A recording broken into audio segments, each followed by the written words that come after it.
যখন আপনার কোনো ক্রাইসিস তৈরি হয় সরকারের, তখন তারা আমাদেরকে ডাকেন। দুর্বলতাটাকে বড় করে না দেখে তাদের যে আপনার সদিচ্ছা, তাদের প্রক্রিয়া, সেটাকে বড় করে দেখা উচিত।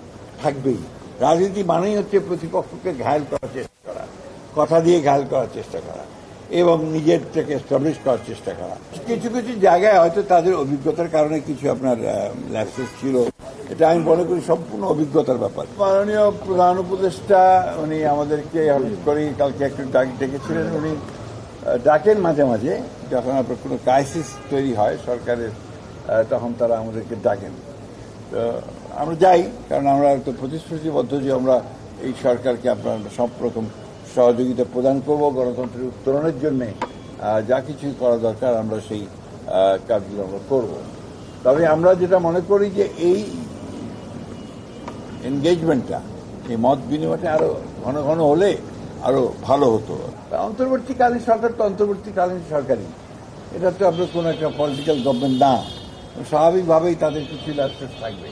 এই ল্যাপসেসগুলো থাকে, ঘটনা ঘটে বাংলাদেশে। যখন আপনার নর্মাল গভর্নমেন্ট থাকে 15 বছর, তো আপনার একটা ইলেক্টেড গভর্নমেন্ট থেকে ফ্যাসিস্ট হয়েছে, তাই না? তখন ল্যাপসেস তো হাজার হাজার গুণে বেশি ছিল। হাজার হাজার কোটি টাকা বাইরে পাচার করে দিয়েছে, সরকার তো কিছু করে নাই। তখন আপনার রাস্তাঘাটে অ্যাক্সিডেন্ট হয়েছে, এয়ারপ্লেন অ্যাক্সিডেন্ট হয়েছে, তখন তো আপনার কেউ কিছু করে না।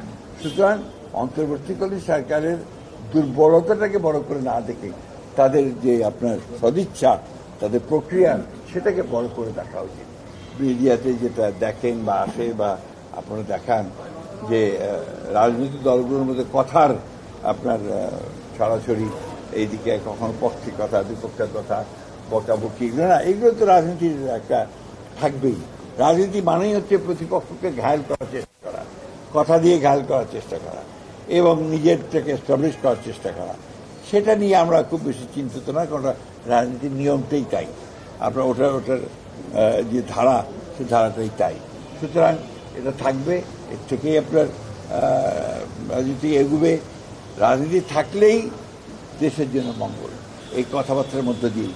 গণতন্ত্র অনেক তো শত ফুল ফুটতে দিতে হবে। আপনার কিছু কিছু জায়গায় হয়তো তাদের অভিজ্ঞতার কারণে কিছু আপনার ল্যাপসেস ছিল, এটা আমি মনে করি সম্পূর্ণ অভিজ্ঞতার ব্যাপার। এই সরকারের সবচেয়ে বড় সমস্যাটা কোথায় জানেন? যে তাদের অভিজ্ঞতা অনভিজ্ঞ লোকেরাই বেশি আছে, অভিজ্ঞতার অভাব আছে। আর কিছু কিছু মানুষের মধ্যে একটা সমস্যা আছে কি, যে তাদের ইগো কাজ করে।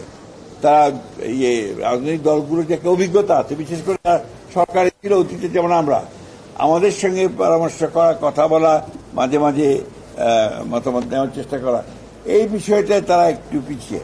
এটা আমি মনে করি যে এটা হয়তো তাদের অভিজ্ঞতার অভাবের কারণেই।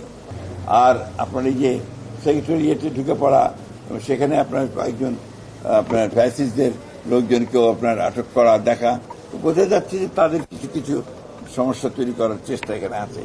তো এটা কখনোই পারবে না। বাংলাদেশের মানুষ অত্যন্ত সজাগ এবং সচেতন আছে। তারা সমস্ত প্রচেষ্টাকে, সমস্ত চক্রান্তকে তারা নস্যাৎ করে দেবে।